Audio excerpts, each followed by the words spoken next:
My wife looked at the judge and said, "He's a deadbeat. He can't even afford to feed his own children." The courtroom laughed. Not everyone, not the judge, but enough people in the gallery that I could feel it. That particular vibration of public humiliation that starts in your chest and radiates outward until your fingertips go numb. A woman in the second row covered her mouth. A man near the back shook his head like he'd just heard the saddest joke in the world. Petra's attorney, Dana Caulfield, allowed herself a small, satisfied smile, the smile of a woman who had just landed the punch she'd been rehearsing all week. I sat in my chair at the respondents' table in Courtroom 4 of the Chatham County Superior Court in Savannah, Georgia, on December 11, 2024, wearing a navy blue suit I had bought at Goodwill 6 years ago for $38. The shoulders were slightly too wide. The cuffs were frayed. The left pocket had a small tear near the seam that I'd fixed with a needle, and thread because I didn't see the point of buying a new suit when this one still worked. I said nothing. Not because I didn't have anything to say, I had plenty to say, but I had learned a long time ago, from a man who pulled shrimp out of the Wilmington River for 30 years, that the loudest person in the room is rarely the most important one. My father used to say, "Let them talk, Corbin. The river doesn't argue with the rocks, it just goes around them." So I let Petra talk. I let Dana Caulfield talk. I let the gallery laugh. And I waited. But before I tell you what happened next, before I tell you about the judge and the 20 minutes and the question that changed everything, I need to tell you how I ended up in that chair. Because this story isn't about a courtroom, it's about a choice I made a long time ago, a choice to be invisible, and what happened when the world decided I didn't matter. I am a janitor, Monday through Friday, 6 p.m. to 2 a.m. I mop floors, clean bathrooms, empty trash cans, and wipe down chalkboards at Jefferson Elementary School on Waters Avenue in Savannah, Georgia. I make $13.50 an hour. I drive a 2009 Honda Civic with 187,000 miles on it, and a passenger side mirror that's held on with electrical tape. I live in a rented apartment on Skidaway Road that costs $875 a month, utilities included, which means the air conditioning works in every room except the bedroom, which is the only room I actually need it in because Savannah in the summer is not a city, it's a sauna with traffic lights. My name is Corbin Mayer. I am 42 years old, and if you looked at my life from the outside, from the parking lot of Jefferson Elementary where my Honda sits next to Nestor's Toyota and the other cars that belong to the people who clean buildings for a living, you would see exactly what my wife saw. A man who had given up. A man who had settled. A man who mopped floors because he couldn't do anything else. You would be wrong. But I'll get to that. I grew up in Savannah. Not the Savannah of the historic district, not the Savannah of the squares, and the Spanish moss, and the tourists taking ghost tours.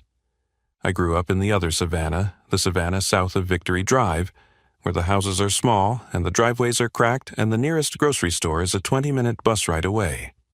My father, Hollis Mayer, was a shrimper. He worked out of Thunderbolt, the little fishing community on the Wilmington River just east of the city. He left the dock at 4 a.m. every morning and came home smelling like salt and diesel, and the particular kind of exhaustion that settles into a man's bones when his body has been working harder than his paycheck can justify. He made enough to keep the lights on and the refrigerator full, and he considered that a success. He died when I was 14. Heart attack on the boat. They found him on the deck with a net in his hand. The other shrimpers said he was pulling in a haul when it happened, which meant he died working, which meant he died the way he lived, giving everything he had to something that gave just enough back to keep him going. My mother, Opal, cleaned rooms at the DeSoto Hotel on Liberty Street. She did that for 22 years until her back gave out, and the doctor told her she couldn't lift anything heavier than a coffee cup. She was 59. She'd been lifting mattresses and scrubbing bathtubs since she was 37, and the work had compressed 3 discs in her spine into something the doctor described as structurally compromised, which is a medical way of saying broken. She lives in Thunderbolt now, in a small house on Bonaventure Road. Social Security and a monthly payment I send through my attorney's office. She thinks it's a work bonus. I let her think that. I taught myself to code when I was 16, not at school. School didn't have computer classes, not real ones, Just a room with 8 ancient desktops and a teacher who knew less about them than I did.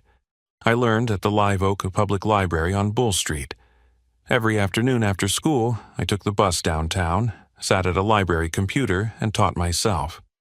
HTML first, because it was the easiest to see results. Then JavaScript, then Python, then everything else, one language at a time, one tutorial at a time, one error message at a time. The librarian, a woman named Mrs. Paget, let me stay past closing once a week. She'd lock up around me and say, "Don't steal anything, Corbin." I never did, except knowledge, which Mrs. Paget said didn't count. At 19, I got a job at a small IT firm in Savannah. DataCore Solutions, 12 employees, an office above a sandwich shop on Broughton Street. No degree, no certifications, just a portfolio of projects I'd built on library computers and a willingness to work harder than anyone else in the room. They started me at $11 an hour. Within 2 years, I was their lead developer. Within 4, I was running their cybersecurity division, which was just me and a guy named Phil, who drank too much Mountain Dew and could crack a firewall in his sleep. That's where I saw the problem. Small banks, community banks, credit unions, the little financial institutions that served neighborhoods and small towns and farming communities across the Southeast. They were getting destroyed by cyber attacks, ransomware, phishing schemes, data breaches. The big banks had million-dollar security budgets. The small banks had Phil and me and a prayer. I started building Stonewall in my garage in January of 2016. The idea had been growing in my head for months, but that January I finally sat down and started writing the code. 3 months later, in April, Ezra was born. By that summer, he was sleeping in a crib 10 feet from my desk, and I was writing code until 3 a.m. every night with one ear tuned to his breathing and one eye on the monitor. 14 months of that. 14 months of split-screen fatherhood and obsessive engineering. My son growing in the crib while the software grew on the screen. Stonewall was a cybersecurity platform designed specifically for small and mid-sized banks. Not the bloated, overpriced enterprise software that the big vendors sold. Something lean, effective, affordable. Something that could protect a community bank in rural Georgia with the same strength that protected a Wall Street firm. I finished the first version in March of 2017. I licensed it through a company I created called Mayor Digital LLC, registered in Delaware, with all communications handled through my attorney, Fletcher Griggs. No public-facing website. No interviews, no photographs, no connection between Corbin Mayer the person and Stonewall the product. The first bank to license it was Planters First in Statesboro, then Ogeechee Community Credit Union, then a bank in Valdosta, then one in Brunswick, then 3 in South Carolina, then 12 in Alabama. Word spread the way it does in small banking communities, through conferences and phone calls, and the particular trust that exists between people who serve the same kind of customers in the same kind of towns. Today, Stonewall is licensed by over 400 banks across the southeastern United States. It generates approximately $2.8 million per year in licensing fees. My total net worth, after 7 years of revenue minus taxes, expenses, and reinvestment, is approximately $14.6 million. And I mop floors at Jefferson Elementary School for $13.50 an hour. I know what you're thinking. You're thinking I'm crazy. You're thinking no sane person sits on $14 million and drives a Honda Civic with electrical tape on the mirror. You're thinking there has to be something wrong with me, some pathology, some dysfunction, some broken piece that makes me live like I'm poor when I'm not. Maybe, but let me tell you what I saw growing up, and then you can decide. My uncle, Darrell, my father's brother, won $40,000 in a settlement after a car accident in 2001. He was 38 years old, had never had more than $500 in his bank account at one time, and suddenly he had $40,000. Within 6 months, he had a new truck, a new girlfriend, and a cocaine habit that ate through the money like fire through paper. He was dead by 40. Overdose in a motel room on Highway 80. The truck was repossessed. The girlfriend was gone. The money was gone. Everything was gone. My cousin, Lainey, married a man named Curtis who told her he was an entrepreneur. Curtis drained her savings account, maxed out 3 credit cards in her name, and disappeared to Texas, leaving her with $67,000 in debt and a 2-year-old daughter. Lainey works 2 jobs now. She's 44 and looks 60.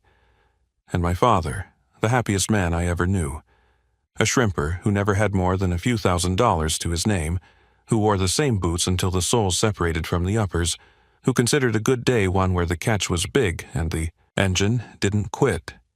He didn't need money to be happy. He needed the river. He needed the work. He needed to come home at the end of the day and sit on the porch with my mother and watch the sun go down over the marsh. I decided when I was 25 that if I ever made real money, nobody would know. Not because I was ashamed of it, because I had seen what visibility does. It changes how people look at you. It changes how they treat you. It attracts the wrong people and repels the right ones. Money is a spotlight, and I have never wanted to be on stage. So I built a wall around it. A stone wall for the banks. A different kind of wall for myself. I took the janitor job in 2021. Not because I needed the income, because I needed something that kept me honest. Something that reminded me every night that work is work, that no labor is beneath a person, that the man who cleans the building is as essential as the man who runs it. I needed calluses on my hands and a sore back at 2 a.m. and the smell of industrial cleaner in my clothes, because those things kept me connected to the world my father lived in, the world my mother lived in, the world that made me who I am. Nestor Vidal, my fellow janitor, is 45 years old. He came from the Dominican Republic in 2009, was a licensed electrician in Santo Domingo, but his credentials didn't transfer. He's been working night shifts and taking classes during the day, slowly rebuilding his career in a country that made him start over from zero. We mop floors together 5 nights a week. We talk about our kids, about baseball, about the particular indignity of cleaning up after people who don't notice you exist. He's one of the best men I know. He has no idea I could buy the school we clean, and that's exactly how I want it. I met Petra Solis in 2012. I was 30, working at Datacor during the day and starting to build what would become stone wall in my head at night. She was 27, office manager at a car dealership on Abercorn Street, pretty and ambitious, and full of the kind of energy that made me believe she could see past the surface of things. She couldn't, but I didn't know that yet. We married in June of 2014. Small ceremony at the courthouse.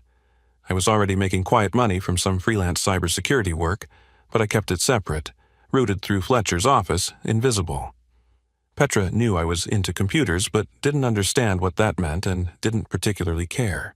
She cared that I had a steady job, that I was reliable, that I showed up. When I left Datacor in 2019 to focus full-time on Stonewall, I told Petra I was doing freelance IT consulting. She saw me working on my laptop in the garage. She saw some money coming in, enough to cover my share of the bills. She didn't ask questions because the answers wouldn't have interested her. When I took the janitor job in 2021, everything changed.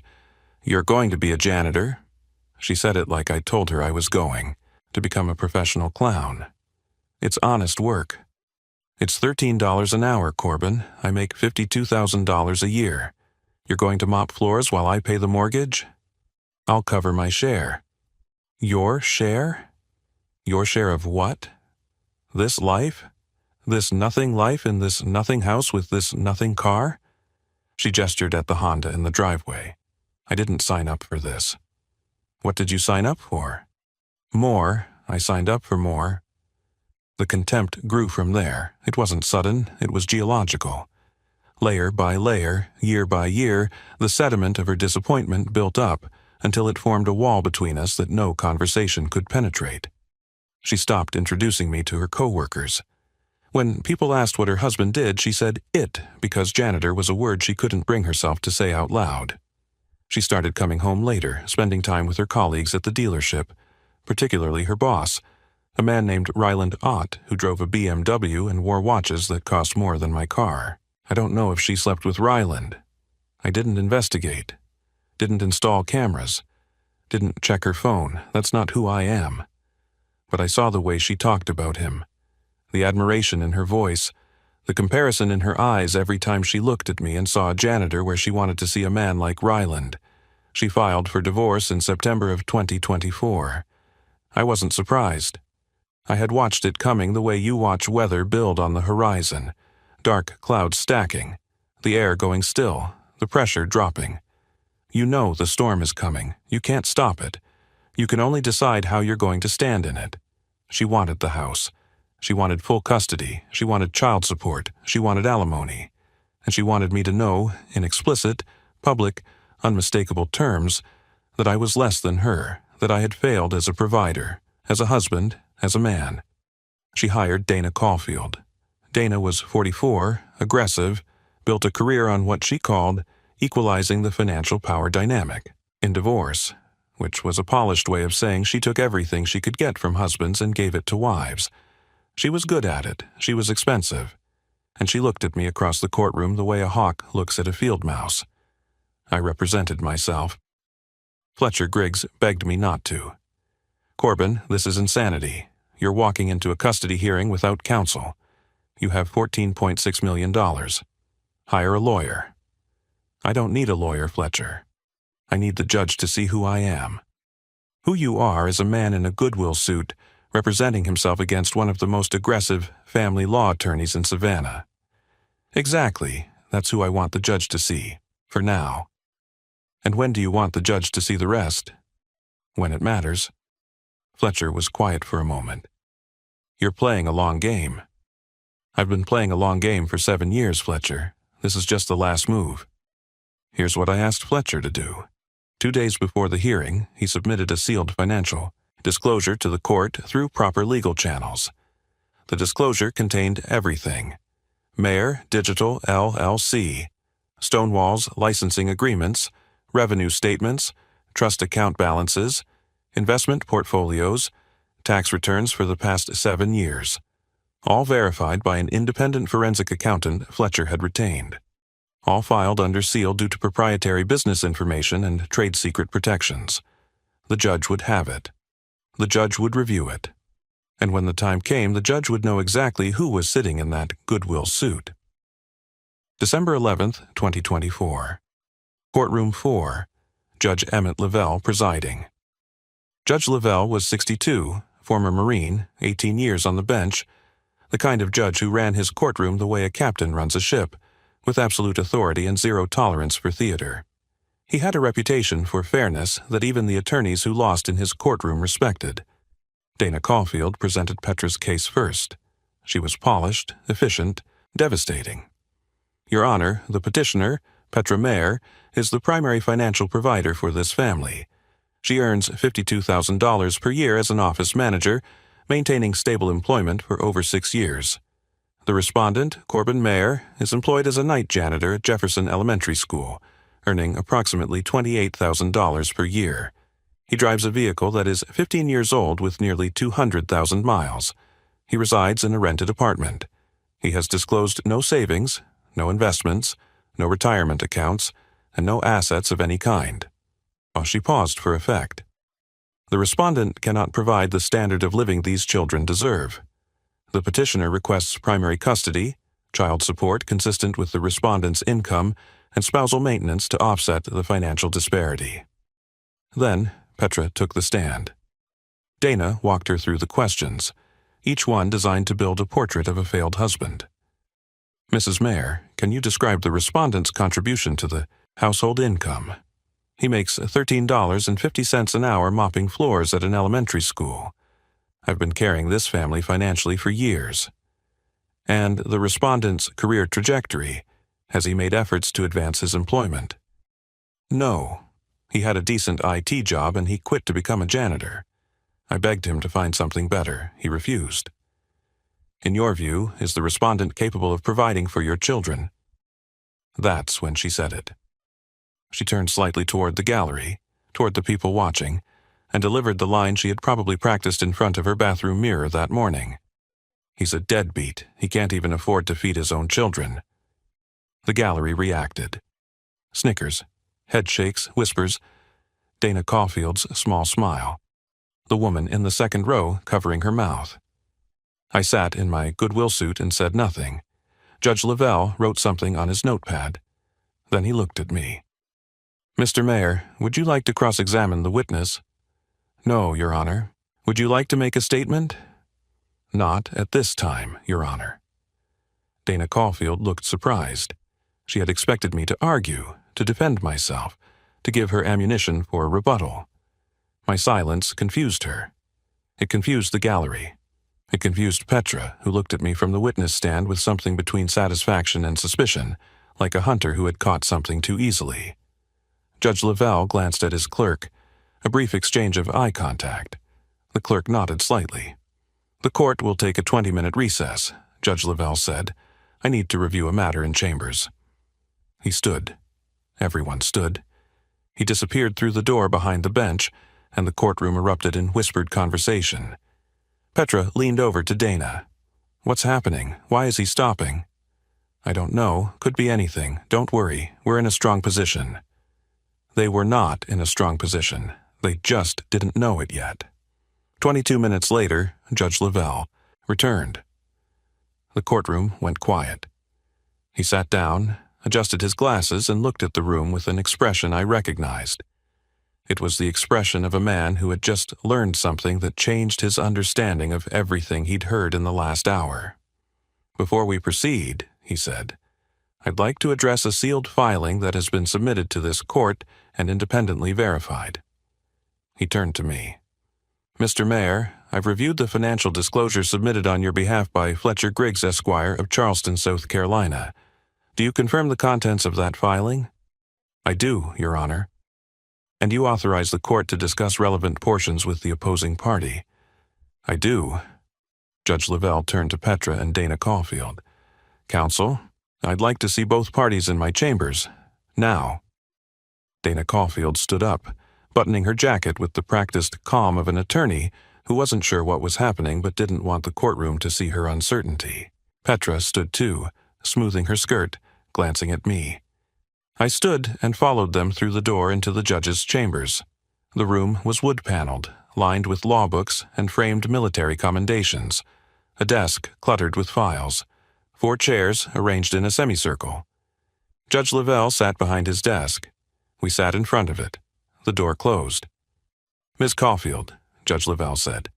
"Mrs. Mayor, before we proceed, I need to ask a question." He looked directly at Petra. "Ma'am, do you have any idea who your husband really is?" Petra blinked. "He's a janitor." "Is that all you believe him to be?" "I don't understand the question, Your Honor." Judge Lavelle opened a folder on his desk. "Mr. Mayor is the sole owner of Mayor Digital, LLC, a Delaware-registered company that operates a cybersecurity software platform called Stonewall. This platform is currently licensed by over 400 community banks and credit unions across the southeastern United States." The room went silent. "The software generates annual licensing revenue of approximately $2.8 million. Mr. Mayor's verified net worth, as confirmed by an independent forensic accountant, is approximately $14.6 million. Dana Caulfield's pen stopped moving. Her mouth opened, closed, opened again. In 19 years of family law, she had never had a case file explode in her hands like this. Petra stared at the judge, then at me, then at the judge again.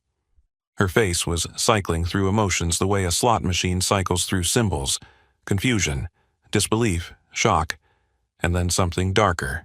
The slow, dawning recognition that every assumption she had made about me, about us, about our entire marriage, was wrong. "That's impossible," she whispered. "He's a janitor. He mops floors." "He does," Judge Lavelle said. "He also built a company that protects the financial infrastructure of 400 communities. The two are not mutually exclusive." "I don't— 14 million?" She turned to me. "Corbin, is this true?" I looked at her. At this woman I had loved. This woman who had called me a deadbeat in open court 25 minutes ago. This woman who had laughed with the gallery at the idea that I could provide for my own children. "Yes." "Since when?" "Since 2017. "We were married in 2014. You've had this money for 7 years and you never told me." "The assets are held in trust through my attorney. They're legally separate property, generated through a business you had no involvement in or knowledge of. Dana Caulfield found her voice. Your Honor, if the respondent has been concealing assets during the marriage, that's grounds for— The assets were not concealed, Counselor, Judge Lavelle interrupted. They were held in a legally structured trust through a licensed attorney. The financial disclosure was filed with this court in accordance with proper procedure. There is no concealment. There is privacy. There is a significant legal difference. Dana closed her mouth. Furthermore, the judge continued, the characterization of Mr. Mayer as, and I'm quoting the petitioner's testimony, a deadbeat who can't afford to feed his own children, is not only inaccurate, it is precisely the kind of testimony that concerns this court when evaluating the fitness and judgment of a custodial parent. Petra's face went white. Judge Lavelle leaned back. Let me be clear about what I've observed today. I've observed a petitioner who publicly humiliated her spouse based on assumptions about his financial status. I've observed an attorney who built an entire case around those assumptions without conducting even basic due diligence into the respondent's actual financial position. And I've observed a respondent who sat quietly through all of it and never once raised his voice, never once retaliated, and never once tried to embarrass the mother of his children in return. He looked at me.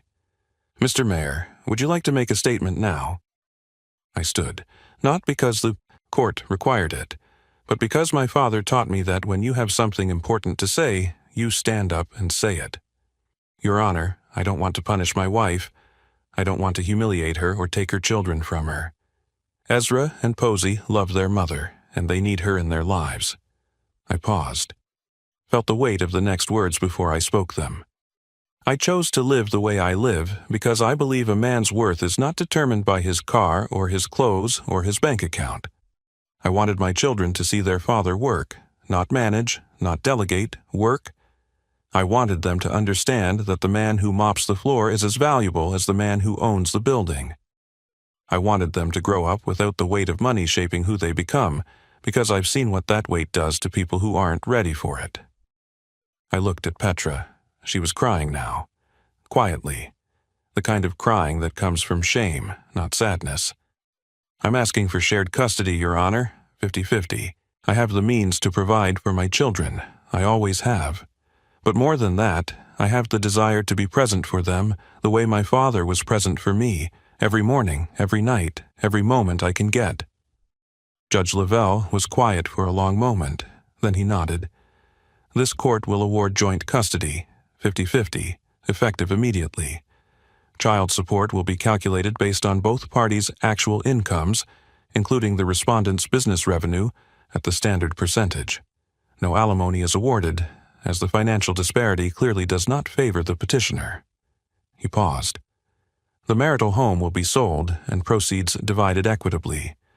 Mr. Mayer, I'd recommend retaining an attorney for the financial aspects going forward. I have one, Your Honor. He's been waiting for this call for 9 years. Judge Lavelle almost smiled. Court is adjourned. We walked out of chambers and back into the courtroom. The gallery was still there, still waiting, still curious about what had happened behind that closed door. They didn't get an explanation. They didn't deserve one. Some things are between the people they happen to and the judge who witnesses them. Petra caught me in the hallway outside the courtroom. Corbin, wait. I stopped. She looked wrecked, mascara streaked, hands shaking. The polished, confident woman who had called me a deadbeat an hour ago was gone. In her place was someone I almost recognized, the woman I had met in 2012, before the contempt and the disappointment and the slow erosion of whatever she had once felt for me. Why? She said. Why did you hide it? We could have had everything. The house, the vacations, the life. We could have given the kids everything. I did give them everything, Petra. I gave them a father who was home, a father who mopped floors and packed lunches and drove a beat-up Honda to their school plays. A father they could touch, not a bank account they could spend. But I didn't know. I thought you were a deadbeat. I know. You told the judge. She flinched. You looked at me and saw a janitor. You saw the suit in the car and the paycheck and you decided that's all I was. You never asked what I did in the garage until 3 a.m. You never asked why Fletcher Griggs called the house twice a month. You never asked because you didn't care. You had already decided I was small, and nothing I did was going to change your mind. I was wrong. Yes, you were. Can we fix this? Can we start over? Now that you know I have money. She didn't answer. She didn't have to. The answer was on her face, transparent as glass. She didn't want to fix the marriage. She wanted access to the bank account, and the fact that she couldn't see the difference was exactly why I had hidden it in the first place. Goodbye, Petra. I walked out of the courthouse into the December air. Savannah in winter is gentle. 58 degrees, a breeze off the river, the smell of magnolia and salt. I got in my Honda Civic, the one with the electrical tape on the mirror, and I drove to Jefferson Elementary to start my shift. 6 months have passed. It's June 2025 now. Savannah is deep in summer, the kind of heat that makes the air shimmer above the asphalt and turns every surface into something you don't want to touch with bare skin. I still work the night shift at Jefferson Elementary. Nestor is still next to me, mop in hand, 5 nights a week. The school found out about the courtroom situation. Someone always talks, and the principal, Mrs. Beaumont, called me into her office. Is it true, Mr. Mayor, the Stonewall thing? Yes, ma'am. And you still want to work here? If you'll have me. She looked at me for a long time. Then she said, You're the most reliable employee I've got. I don't care if you own half the state. Be here at 6. Nestor's reaction was different.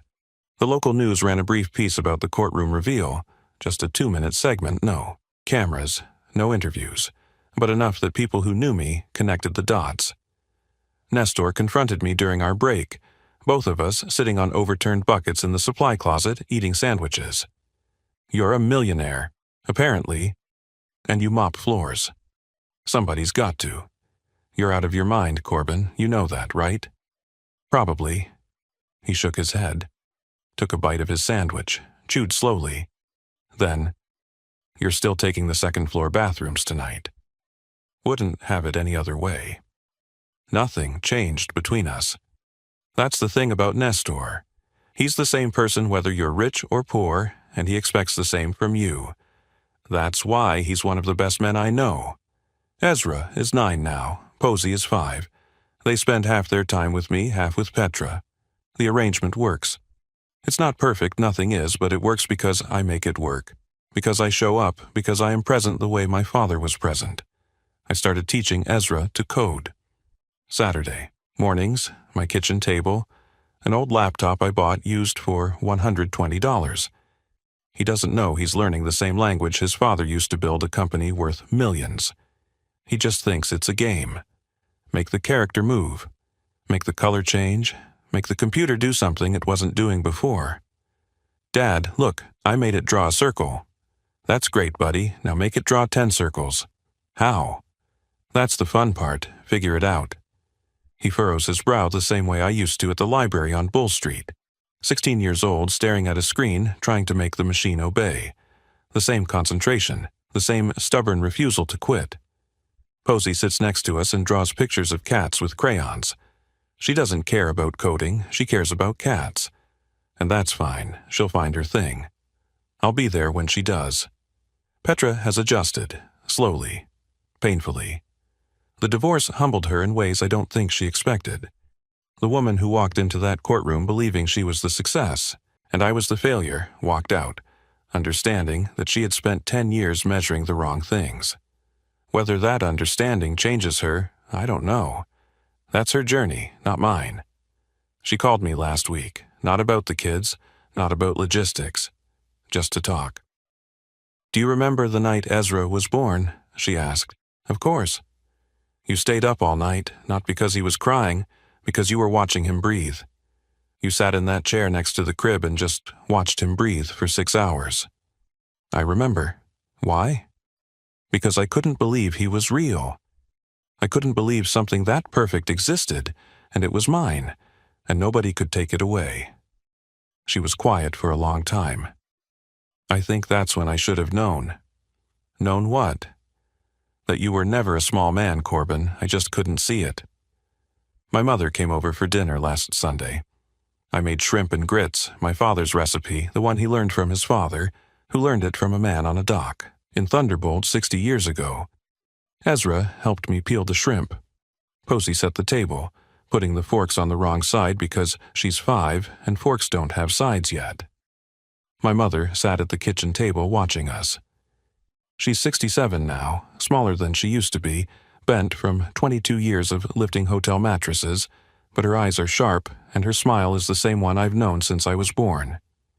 Your father would have loved this, she said. I know, Mom. He would have loved the way you live, the work, the hands, the not showing off. She looked around the apartment at the second-hand furniture, the old TV, the stack of library books on the counter. He would have understood. I learned it from him. You learned a lot of things from him, but the most important one was this. She pointed at me, then at Ezra, then at Posey. Being here, that's all your father ever wanted to do, just be here. I'm mopping the hallway at Jefferson Elementary right now. It's 11:47 p.m. The building is quiet except for the squeak of my shoes on the linoleum and the distant hum of the HVAC system that somebody, not me, maintains. Nestor is 2 hallways over, singing something in Spanish that sounds like it should be sadder than it is. My phone buzzes in my pocket. A notification from Fletcher. Another bank just signed a Stonewall license. Revenue projection for next year, $3.1 million. I read it, put my phone away, pick up the mop. Because the money was never the point. The money is what I built. But the work, the real work, the showing up, the being present, the teaching my son to code and letting my daughter draw cats and calling my mother every Sunday and mopping floors alongside a man from Santo Domingo who doesn't know and doesn't care what's in my bank account, that's what I am. My wife told the judge I was a deadbeat. The courtroom laughed. I sat in my Goodwill suit and said nothing. Then the judge found out who I really was. And the courtroom stopped, laughing. But here's the thing. The judge's opinion didn't change who I am. Petra's opinion didn't change who I am. The courtroom's laughter didn't change who I am. I was the same man before the reveal as I was after. Same hands, same work, same love for my children, same Honda Civic with electrical tape on the mirror. The only thing that changed was what other people could see. Now, I want to ask you something. What would you do if you had $14 million and nobody knew? Would you buy the big house and the fancy car and make sure everyone saw it? Or would you keep mopping? And here's the deeper question. Have you ever been looked down on by someone who didn't know your real worth? Not your financial worth? Your human worth? Have you ever been judged by your job title, your paycheck, your clothes, and known in your bones that the person judging you had no idea what they were looking at? Drop your answer in the comments. I read every single one. If this story hit you somewhere, hit that like button. Share it with someone who's been underestimated, someone who's been called a deadbeat, someone who knows that the man mopping the floor might just be the most important person in the building. Comment your thoughts below and subscribe to the channel so you never miss another story. I'll see you in the next one.